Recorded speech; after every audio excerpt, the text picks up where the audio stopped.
40% तेल का दाम बढ़ गया, यहाँ पर 5% तेल का दाम बढ़ा है। छाती पीटने क्यों लगता है? चाइना बहुत विकसित हो गया। अच्छा इधर देखिए 5% तेल का दाम बढ़ा, छाती पीटने लगते हैं तेल का दाम बढ़ गया। क्यों नहीं होगा? जब ऐसे ऐसे ऐसे गद्दार लोग निकल जाएंगे, ऐसे ऐसे कोचिंग माफिया गद्दार निकल जाएंगे जो पेपर लिखो। आप इस्तीफा दो ना। 22 लाख बच्चों का भविष्य वो अंधकार में गया कि नहीं गया? गया ना। अब बताइए, इन्होंने अकेले ने 12,000 बच्चों को पास कर दिया, एक ने 10,000 को कर दिया, बाकी 2 ही कोचिंग सेंटर ने 22,000 बच्चों को पास कर दिया। आरजेडी का नेता पकड़ा गया ना बिहार से, क्या रोल था उसका नीट परीक्षा के अंदर? नीट की परीक्षा लीक नहीं होनी चाहिए और जो करता है उनको सालों को फांसी के फंदे पे लटकाओ। क्यों इतनी डिले है, क्यों इतनी स्लो है? मोदी सरकार को अब अगर किसी पे काम करना चाहिए तो वो हमारे कानून प्रणाली के ऊपर करना चाहिए। क्यों इतना सिस्टम स्लो है? क्यों तारीख पर तारीख मिलती है? बलात्कारी है वो बेल पे बाहर निकलेगा। चाइना पे मत जाओ, चाइना से बहुत पीछे आप। अच्छा चाइना से पीछे मानते हैं, हम लोग जान मानते हैं कि चाइना से हम लोग भी बहुत पीछे हैं, लेकिन ये नहीं क्यों नहीं मानते हैं? क्योंकि वहाँ पर 40% तेल का दाम बढ़ गया है, लेकिन भारत में भी फिर 60% तेल का दाम बढ़ा। फिर आ गए वो छोटे से तेल की बात। तेल का कहाँ से? पेपर लीक पे बात हो रही है, तेल का मुद्दा कहाँ से आ गया? चाइना से पीछे है ना भाई। जब चाइना से पीछे है तो हर चीज का उसमें तुलना करो। तुम मानते हो चाइना से हम लोग पीछे है ना, तो तुलना हर चीज से करो। वहाँ पर 40% तेल का दाम बढ़ गया, यहाँ पर 5% तेल का दाम बढ़ा है। छाती पीटने क्यों लगता है? चाइना बहुत विकसित हो गया। अच्छा इधर देखिए 5% तेल का दाम बढ़ा, छाती पीटने लगते हैं तेल का दाम बढ़ गया। चाइना विकसित हो गया तो भारत विकसित क्यों नहीं हो रहा है? क्यों नहीं होगा? जब ऐसे ऐसे ऐसे गद्दार लोग निकल जाएंगे, ऐसे ऐसे कोचिंग माफिया गद्दार निकल जाएंगे जो पेपर लिखो पैसे दे के। तो सरकार की नाकामी है। देश विकास की तरफ कैसे जाएगा? मेरा सीधा सवाल है। पत्रकार महोदय बड़े अच्छे पत्रकार हैं एकदम। मैं कहता हूँ धर्मेंद्र प्रधान को इस्तीफा देना चाहिए। कहीं न कहीं सरकार की नाकामी है इस पर। आप इस्तीफा दो ना। 22 लाख बच्चों का भविष्य वो अंधकार में गया कि नहीं गया? गया ना। अब बताइए, माँ बाप अपने बच्चों को कैसे पढ़ाते लिखाते हैं, कितना पैसा खर्च करते हैं। पेपर लीक होना ये कहीं न कहीं सरकार की नाकामी है और धर्मेंद्र प्रधान को इस्तीफा देना चाहिए। अभी कल शाम को खान सर की कोचिंग के बाहर फायरिंग हुई है, उस पर आपकी क्या राय है? नहीं, फायरिंग नहीं हुई है। वो बगल में कुछ हुआ है, बाकी इनके कोचिंग पर कुछ नहीं हुआ है। सिर्फ एक प्रोपेगेंडा फैला रहे हैं। तो क्यों प्रोपेगेंडा क्यों फैला रहे हैं? टीआरपी लेने के लिए, उन्हें सुरक्षा मिल जाए। भाई 19,800 कुछ बच्चों ने जो था भर्ती होना था, एग्ज़ाम दिया था, इन्होंने अकेले ने 12,000 बच्चों को पास कर दिया, एक ने 10,000 को कर दिया, बाकी 2 ही कोचिंग सेंटर ने 22,000 बच्चों को पास कर दिया। पहले तो ये बता दीजिए कैसे कर दिया? जब 19,838 बच्चों का होना था दाखिला तो कैसे पास होगा ये भी बता दीजिए। उसके बाद अभी अन्य कोचिंग सेंटर तो छोड़ दीजिए आप। जब ये कोचिंग सेंटर वाले करोड़ोंपति बन जाएंगे और इनका काम होना चाहिए शिक्षा को आगे बढ़ाना, बच्चों के दिमाग के अंदर शिक्षा से प्रभावित करके उजागर कराना, लेकिन ये क्या करेंगे? ये राजनीति पर टिप्पणियां करते नजर आएंगे। ये रशिया यूक्रेन में पहुंच जाएंगे। पेपर लीक हुआ, इसका मुद्दा उठाओ ना। आपको याद होगा, अगर पेपर लीक हुआ है तो पिछली बार अगर मैं आपको बताऊं, महाराष्ट्र पुणे से ना करते पूरे भारत से 8 से 10 तो टीचर ही पकड़े गए हैं धांधली करते हुए। कैसे टीचर पकड़े जा रहे हैं? और आज जब नीट की परीक्षा को लेकर के माननीय प्रधानमंत्री जी ने कहा कि ये मेरी निगरानी में होगा और वायुसेना के मतलब मिलिट्री जो है वो भी इसमें हस्तक्षेप करेगी, तो इन टीचरों को मिर्ची क्यों लग गई है?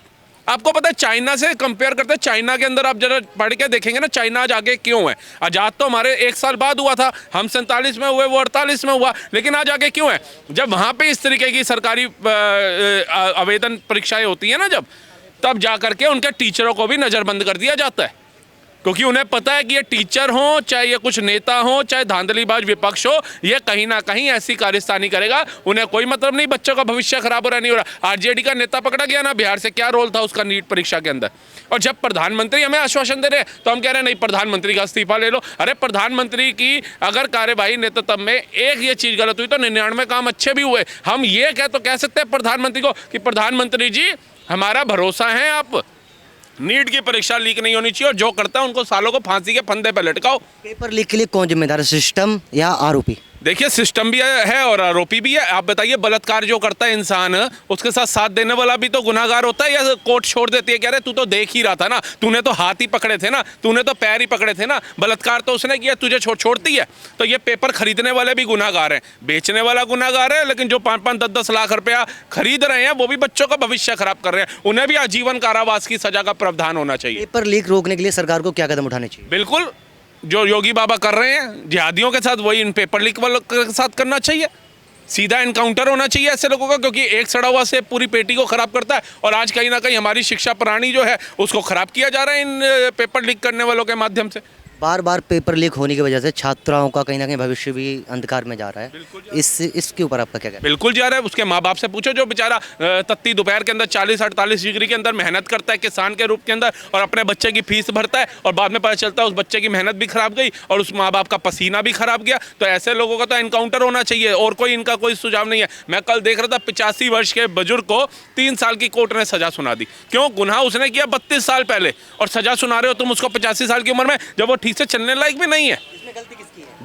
कानून प्रणाली की हमारी क्यों इतनी डिले है, क्यों इतनी स्लो है? मोदी सरकार को अब अगर किसी पे काम करना चाहिए तो वो हमारे कानून प्रणाली के ऊपर करना चाहिए। क्यों इतना सिस्टम स्लो है? क्यों तारीख पे तारीख मिलती है? बलात्कारी है वो बेल पे बाहर निकलेगा, भ्रष्टाचारी है वो बेल पे बाहर निकलेगा, मर्डर करने वाला है वो हत्यारा बाहर निकलेगा, ठीक है, देश के अंदर घूस लेने वाला है वो बाहर निकलेगा, गैर कानूनी इमारतें बनाने वाला है वो बेल पे बाहर निकलेगा, जमीन घेरने वाला बंदा है वो बेल पे बाहर निकलेगा। जब तक ये लोगों को बेल मिलती रहेगी ये अपराध जीवन में खत्म नहीं हो पाएंगे। सबसे पहले विद इन 1 मंथ जस्टिस का एक प्रावधान आना चाहिए।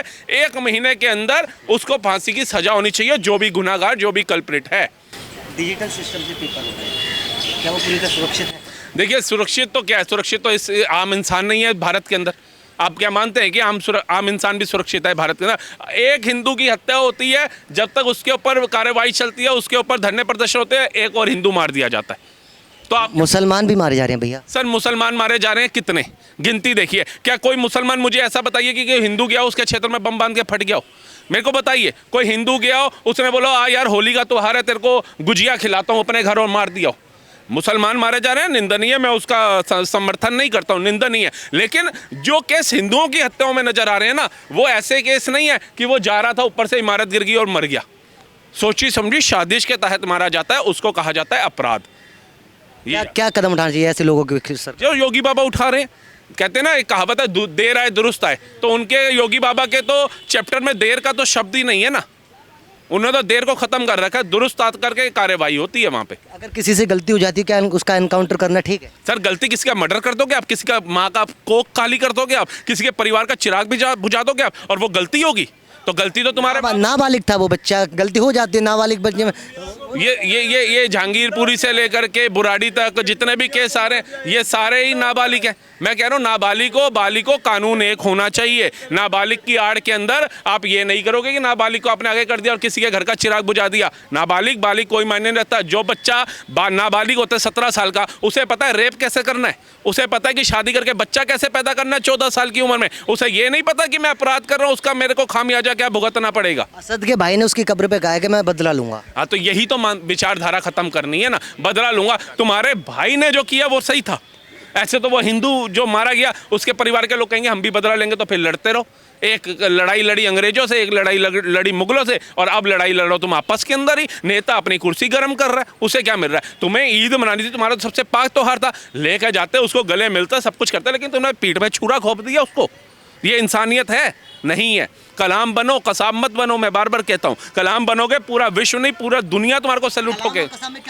कलाम जो देश के लिए मर मिटे, जिनको करोड़ों रुपए का ऑफर दिया गया विदेशियों कंपनियों द्वारा, विदेशी नासा द्वारा, देश के लिए करूंगा, परमाणु सशक्त भारत बना के दिखाया। वीर अब्दुल हमीद ने 1965 के युद्ध के समय जब पाकिस्तान घुस रहा था यहाँ के अंदर, तब जाकर के उसका टैंक उड़ा दिया। उन्होंने कहा मैं अपने देश के साथ वफादारी करूंगा, चाहे मुसलमान मैं हूँ, चाहे वो मुसलमान कंट्री है, चाहे कुछ भी है। वो धर्म के खिलाफ नहीं गए, वो देश के साथ में रहे। तो बनो ना ऐसा। आप कसाब बनते हो जो बैग टांग के आएगा और निर्दोष लोगों को गोलियां मारने का हुक्म मिलेगा, 72 हूरों के पास भेजा जाएगा, जन्नत में भेजा जाएगा, और निर्दोष लोगों को मार दो। ये फर्क है कसाब और कलाम में। तो आप बनिए ना, आप कलाम तो बनना नहीं चाहते। कितने लोग कलाम का नाम लेकर के चलते हैं सड़क के ऊपर। मदरसे में गए थे सर, आप पढ़िए। मैं कहता हूँ आप तो पत्रकार हैं, मेरे से ज्यादा ज्ञान आपको होना चाहिए। कलाम एक दिन के लिए भी मदरसा में नहीं पढ़े हैं। वो गोवा तो फिर तो जो हिंदुस्तान में जो मदरसे हैं वो सरकार ने उनको मान्यता दे रखी है, और कुछ बिना उसके चल रहे हैं, बिना मान्यता के। क्या ये सही है? बिल्कुल, जो बिना मान्यता के उनको हटाना चाहिए, सील करना चाहिए। और उसके गवर्नमेंट सील नहीं किया, अभी देखा नहीं आपने? तीन मदरसा सील हुआ। उत्तराखंड सरकार ने बैन कर दिया, कई और राज्य की सरकारें उन्होंने भी बैन कर दिया। मैं टोटली कहता हूँ मदरसा एजुकेशन धार्मिक शिक्षा के लिए होना चाहिए, आतंकवाद और खून खराबे के लिए नहीं होना चाहिए। मदरसों के अंदर भी एक सरकारी जो होता है ना, एक एम्प्लॉई या एक अधिकारी, वो वहाँ पर बिठाना चाहिए। जब कोई घटना हो जाती है उसके बाद सरकार सील करती है, मदरसा सील कर दिया, तोड़ कर दिया, बुलडोजर कर दिया, उससे पहले सरकार क्यों नहीं एक्शन लेती? सर एक बात आइए, अभी यहाँ पे आप खड़े हैं, अभी यहाँ पे कोई आपको लग रहा है कि कोई दुर्घटना हो सकती है, अब यहाँ पे क्या आर्मी खड़ी कर दे पहले ही? यहाँ पे आर्मी लगा दे कि बम फट सकता है, यहाँ पे आर्मी लगा दे दंगा हो सकता है, पहले ही लगा दी जाएगी। मदरसों की छानबीन तो हो सकती है। मदरसों की छानबीन यहाँ पे उनको लगता है, जानकारी आती है, सूचना जो हमारा विभाग है वो बताता है, इंटेलिजेंस बताते हैं, वो उसकी होती है, तो हथियार जब पकड़े जाते हैं तो उसको सील कर दिया जाता है, तब सामने वाले के पास कोई जवाब नहीं होता है। तो मदरसा जो है वो आप अपने धर्म के ज्ञान के लिए बनाते हो, लेकिन वही धर्म का ज्ञान पाने वाला अगर इंसान बाहर जाकर के कत्लेआम करेगा तो आप ही लोग बदनाम हो रहे हैं। सिख धर्म बदनाम नहीं हो रहा, ईसाई नहीं हो रहा, हिंदू नहीं हो रहा, बौद्ध धर्म नहीं हो रहा, जैन धर्म नहीं हो रहा, तुम ही हो रहे हो, तुम्हें ही आवाज़ उठानी पड़ेगी। मैं देख रहा हूँ कि ये अभी गाजियाबाद में जो सूर्य की हत्या हुई वहाँ पे पत्रकार जा रहे हैं, तो एक भी अच्छा सच्चा मुसलमान बयान दे करके राजी नहीं है कि ऐसे कल्प्रिट को फांसी के फंदे पर लटकाओ, ऐसे के घर पर बुलडोजर चलाओ। सब कोई कह रहा है मैं दुबई से आ रहा हूँ, कोई मैं एयरपोर्ट से आ रहा हूँ, तो कोई मैं रेलवे स्टेशन से आ रहा हूँ। तो ऐसे आप भाईचारा बनाओगे तो फिर तो भाईचारा मोदी योगी क्या करेंगे? लोग जो देख रहे हैं वही भटक रहे हैं, वही सीख रहे हैं।